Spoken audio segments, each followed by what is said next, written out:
Hello students, welcome back to my channel Lightup Knowledge and very warm welcome to today's video. I hope you all are doing great.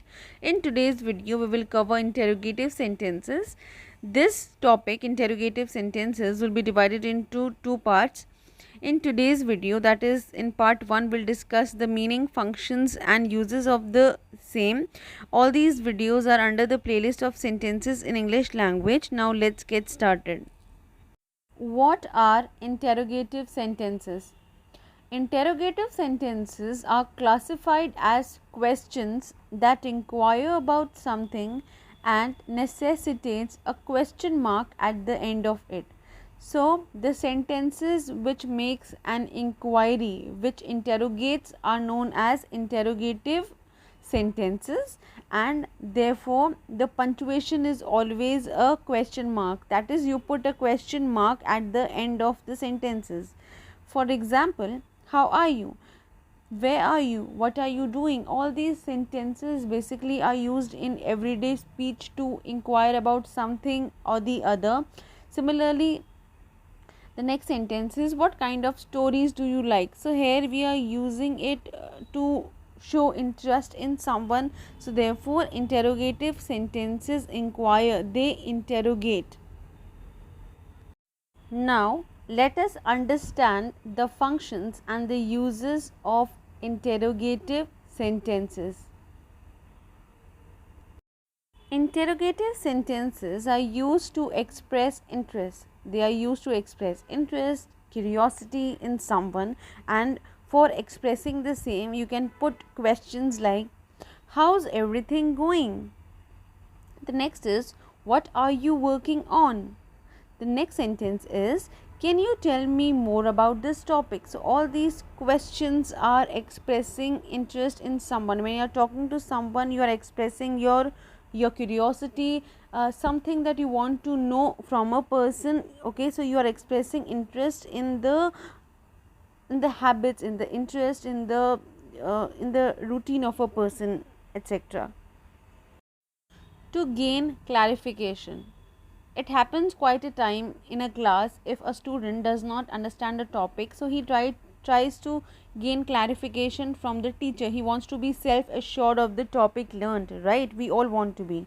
The set of examples shows clarification. The first one is, could you give another example? Sometimes the teacher explains a topic and you don't understand, so you want to know more examples so that your comprehension increases, right? So the next sentence is, how did you do that?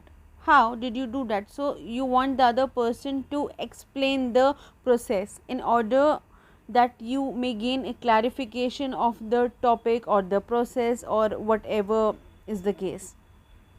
Interrogative sentences also function as information obtainers. Yes, they do obtain information. Have a look at this set of examples here. Where did you go yesterday? So you wanted to gain information where did the person go. The next example is, did you pick up the groceries? Did you pick up the groceries? Now you want to obtain information if the person has picked up the groceries or he hasn't. So therefore interrogative sentences also obtain information. They obtain information from the other person, especially when you want to ask about the whereabouts or the status of a person. Students, we all have grown up seeking this function of an interrogative sentence, that is, the function of an interrogative sentence to gain permission while entering a class, while entering an office, etc. It can be a formal permission, it could be an informal permission. So have a look at these set of examples here. May I open the door? The next is, am I able to get a ride home? So therefore to seek permission either formally or informally, we use interrogative sentence. The next and the last function of an interrogative sentence is to express a critical thought or a rhetorical question. So what is a critical thought? Critical thought is a thought that require a deep thinking, and rhetorical question is a question that's asked for effect with no answer expected.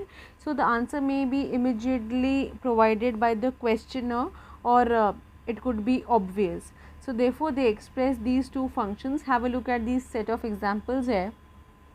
Why do these people do these things to the planet? The answer is obvious, that they want to harm it, or they don't want to look it into the future, right? The next is, how can he live with himself? The answer is already obvious, that the person could be mean, or he could be lonesome, etc. This section brings us an end of today's video. I hope you enjoyed watching this video and you found it useful. If you did, please like, share and subscribe to my channel. Do not forget to share it with your friends and family. All the important links of the playlist will be linked down in the description box below. Do press that bell icon so that you can get regular updates of the videos that I upload. Until we meet next time, keep learning and keep growing.